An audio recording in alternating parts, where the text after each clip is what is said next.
আসসালামু আলাইকুম প্রিয় দর্শক, আমি আমিরুল মোমিনিন মানিক আপনাদের প্রত্যেককে আমন্ত্রণ জানাচ্ছি চেঞ্জ টিভির স্টোরি অব দ্য ফায়ার অনুষ্ঠানে। প্রিয় দর্শক, একটা প্রশ্ন দিয়েই শুরু করি আজকের এই পর্যালোচনা।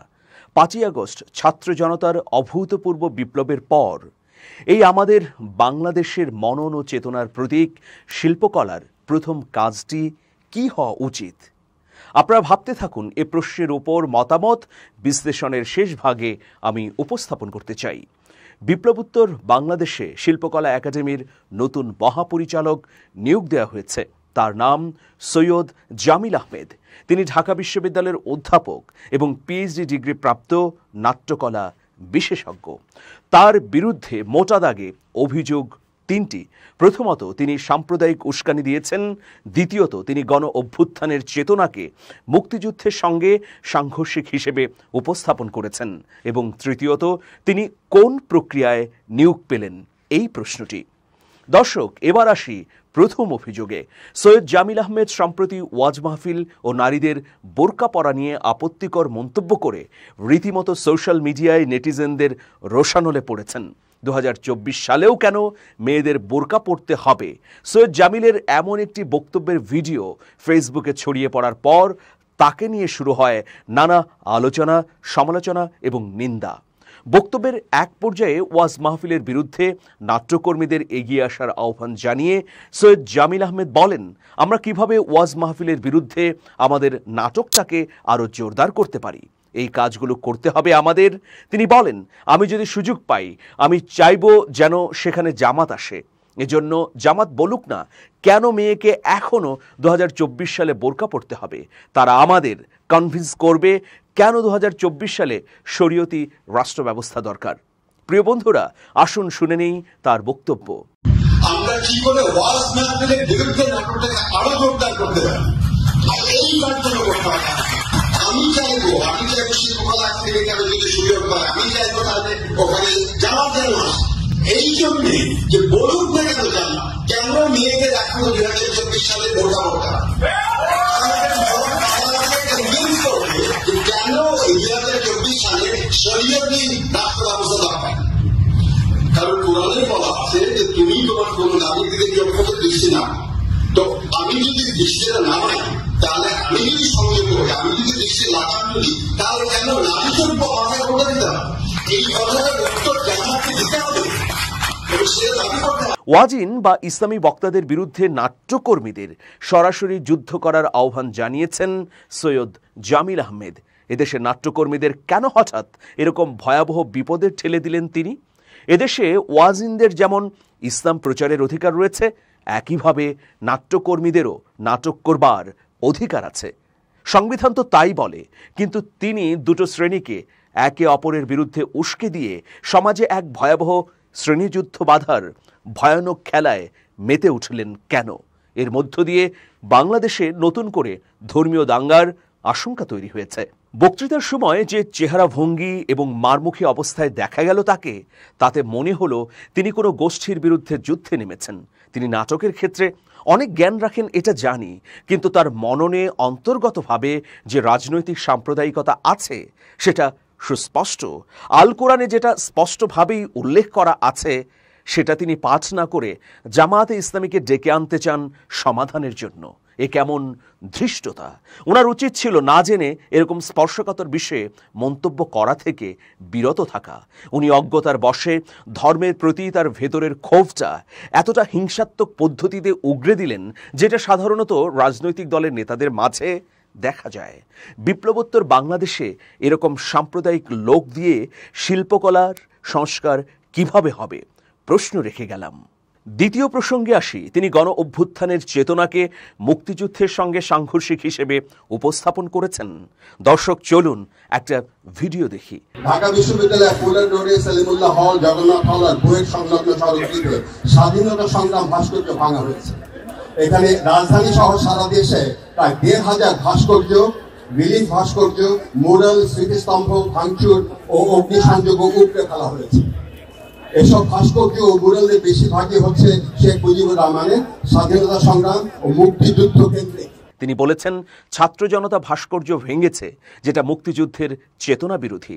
গত 16 বছরে যে অন্যায় জুলুম হয়েছে তার বিরুদ্ধে প্রতিবাদ করতে গিয়ে ফ্যাসিবাদের চিহ্ন সম্বলিত ভাস্কর্যগুলোর বিরুদ্ধে 5ই আগস্ট বিপ্লবী ছাত্র জনতা কেবল ক্ষোভ এবং দ্রোহ উগরে দিয়েছেন। এটা এমন নয় যে বাংলাদেশ থেকে সব ভাস্কর্য ভেঙে ফেলার ফতোয়া জারি হয়েছে, সুতরাং সেই চেতনা থেকে ভাস্কর্য ভাঙার উৎসব হয়েছে, বরং এটা হয়েছে ফ্যাসিবাদের বিরুদ্ধে তীব্র ক্ষোভ থেকে। এটার জন্য পালিয়ে যাওয়া ফ্যাসিবাদীদেরই সম্পূর্ণ দায় বহন করতে হবে। কিন্তু তিনি এটাকে দেখেছেন মুক্তিযুদ্ধের চেতনার অবমাননা হিসেবে। এখানেই সৈয়দ জামিল আহমেদের ব্যর্থতা। অথচ ভারতীয় একটি চ্যানেলে ছাত্র ইউনিয়নের নেতা মেঘ মাল্লার বসু চমৎকারভাবে তার ব্যাখ্যা দিয়েছেন। বাংলাদেশের আওয়ামী লীগের করা যত দুঃশাসন, সেই প্রতিটা দুঃশাসনের প্রতীক হিসেবে ব্যবহার করা হয়েছে। কাজেই যখন এই জিনিসটা কিন্তু একটা মাস আপরাইজিং, এটা আপনাকে বুঝতে হবে। গতকাল বাংলাদেশে 20 লক্ষ মানুষ রাস্তায় ছিল। কালকে কোনো পুলিশ নাই, কোনো ল অ্যান্ড অর্ডার সিস্টেম নাই। সেখানে শেখ মুজিবের ভাস্কর্য যখন কেউ ভাঙতে গিয়েছে, তখন অন্য অনেক ক্ষেত্রে মানুষ বাধাও দিয়েছে। অনেক ক্ষেত্রে মানুষের মনে হয়েছে না, আমি আর এই বাধাটা দেব না, কারণ শেখ মুজিবের নাম নিয়ে যেই পরিমাণ অ্যাট্রসিটি করা হয়েছে, তাতে আসলে এই ভাস্কর্যটা ভাঙা আটকানোর জন্য আমি এফার্টটা দিব না। তৃতীয় অভিযোগ হচ্ছে তিনি কোন প্রক্রিয়ায় নিয়োগ পেলেন। এ বিষয়ে রাষ্ট্রচিন্তক ফরহাদ মজহার চমৎকার একটি ব্যাখ্যা দিয়েছেন। তিনি বলেছেন, অধ্যাপক ডক্টর সৈয়দ জামিল আহমেদের নিয়োগ সবার আগে যে কারণে গুরুতর তর্কের জন্ম দিয়েছে, সেটা নিয়োগের ক্ষেত্রে স্বচ্ছতা ও জবাবদিহিতার প্রশ্ন। তিনি হিজাব বা বোরকা নিয়ে কি বলেছেন সেটাও গুরুত্বপূর্ণ বটে, কারণ তা সরাসরি সাংস্কৃতিক তর্কের গুরুত্বপূর্ণ বিষয়। কিন্তু স্বচ্ছতা ও জবাবদিহিতার তুলনায় গৌণ।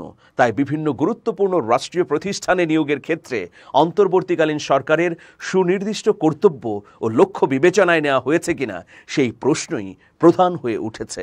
উপদেষ্টাদের ব্যক্তিগত পছন্দ অপছন্দ আর গণ অভ্যুত্থানের সুনির্দিষ্ট সাংস্কৃতিক কর্তব্য এক না। এমনকি বিভিন্ন পদের নির্বাচন ও নিয়োগও উপদেষ্টা মণ্ডলীর সামষ্টিক দায়, কোনো একক উপদেষ্টার নয়। এরই মধ্যে তাকে স্বৈরাচারের দোসর হিসেবে আখ্যা দিয়েছেন বিএনপির সিনিয়র যুগ্ম মহাসচিব রুহুল কবির রিজভী। কদিন আগেই বলেছে শেখ হাসিনার সাথে সংলাপ করা দরকার। কেন? হিটলারের সাথে কি সংলাপ করা যায়? দ্বিতীয় বিশ্বযুদ্ধের পরে যে ঘটনা হয়েছে তার সাথে কি সংলাপ করা যায়? আবার কি আমরা ইয়াইয়া খান টিক্কা খানকে ডেকে নিয়ে এসে তার সাথে সংলাপ করব? আমরা তো সেটা করতে পারি না। এই বলা লোককে আপনার শিল্পকলা একাডেমির ডিজি বানানো হয়েছে। কি যেন নাম? সৈয়দ জামিল আহমেদ। এ প্রসঙ্গে কবি সাইয়েদ জামিল বলেছেন, পোশাকের স্বাধীনতার বিরুদ্ধে সৈয়দ জামিল আহমেদের এ ধরনের প্রশ্ন উত্থাপন রীতিমতো জঘন্য। তিনি কি বেগম রোকিয়ার চেয়েও আরও বড় নারী জাগরণের অগ্রদূত? বেগম রোকিয়ার একটা বিখ্যাত প্রবন্ধের শিরোনামই বোরকা। সেইখানে উনি বোরকার যথেষ্ট গুণ কীর্তন করেছেন। বোরকা নিয়ে জামিলের গুণ কীর্তন করার দরকার নেই। এ পোশাক ওনার ভালো না লাগলে উনি বড়জোর এটা বলতে পারেন যে পোশাক হিসেবে বোরকা তার পছন্দ না। কালবেলা অনলাইন সংস্করণের সম্পাদক পলাশ মাহমুদ বলেন, বুঝলাম না শিল্পকলা কেন ধর্মীয় উস্কানি ছড়াচ্ছে। ওনারা কবে থেকে ধর্ম ব্যাখ্যার দায়িত্ব নিলেন? হঠাৎ কেন বোরকায় হাত দেওয়ার দরকার হলো? প্রিয় দর্শক, আমরা এই বাংলাদেশকে দেখতে চাই সব মানুষের বাংলাদেশ হিসেবে। আল মাহমুদের ভাষায় চুল খোলা আয়শা আক্তারের বাংলাদেশ যেমন দেখতে চাই, ঠিক তেমনি শামসুর রহমানের ভাষায় পিতার কোমল জায়নামাজের উদার জমিন হিসেবেও বাংলাদেশকে দেখতে চাই। কিন্তু সৈয়দ জামিল আহমেদ দেখতে চান কেবল তার চিন্তার ব্যারোমিটারে। এরকম মানুষ এই জাতির শিল্পবোধের স্পন্দন বুঝবেন কিভাবে? ছাত্র জনতার আন্দোলনে সালোয়ার কামিজ শার্ট প্যান্ট পরা ছাত্রীরা যেমন অংশ নিয়েছে, একইভাবে হিজাব ও বোরকা পরা ছাত্রীরাও রাজপথে ছিলেন। তাহলে কেন পোশাক নিয়ে এই সাম্প্রদায়িক চিন্তা এবং আচরণ? প্রথমত, উনি নিজের মতবাদ প্রকাশের নাম করে অন্যের মতের বিরুদ্ধে যুদ্ধ ঘোষণা করেছেন। ফলে তার বক্তব্যে সাম্প্রদায়িক দাঙ্গা বেঁধে যাবার আশঙ্কা তৈরি হয়েছে। দ্বিতীয়ত, মুক্তিযুদ্ধের চেতনাকে গণ অভ্যুত্থানের চেতনার বিরুদ্ধে দাঁড় করিয়ে ছাত্র জনতাকে অপমান করেছেন। তৃতীয়ত, তার এই নিয়োগে যারা খুশি হয়েছেন তাদের মধ্যে অনেকে গণহত্যায় মৌন সমর্থনকারী নাগরিক। প্রিয় দর্শক, প্রথমে একটা প্রশ্ন করেছিলাম যে এই বিপ্লবোত্তর বাংলাদেশে শিল্পকলা একাডেমির প্রথম কি কাজ হওয়া উচিত। প্রিয় বন্ধুরা, আপনারা অনেকেই জানেন যে বিপ্লবের পর বিপ্লবের লিটারেচার তৈরি করতে হয়। সেই জন্যে বাংলাদেশের শিল্পকলা একাডেমির এই মুহূর্তে প্রধানতম এবং প্রথম কাজ হচ্ছে বিপ্লব নিয়ে, গণ অভ্যুত্থান নিয়ে গান, কবিতা, নাটক এবং শিল্পের সব শাখায় এর অবস্থানকে সুসংহত করবার দায়িত্ব পালন করা। প্রিয় বন্ধুরা, আমরা কি এই শিল্পকলা একাডেমি থেকে আমাদের কাঙ্ক্ষিত সেই প্রত্যাশা পূরণ করতে পারবো? প্রশ্ন রেখে গেলাম। ভালো থাকবেন, শুভেচ্ছা নিরন্তর।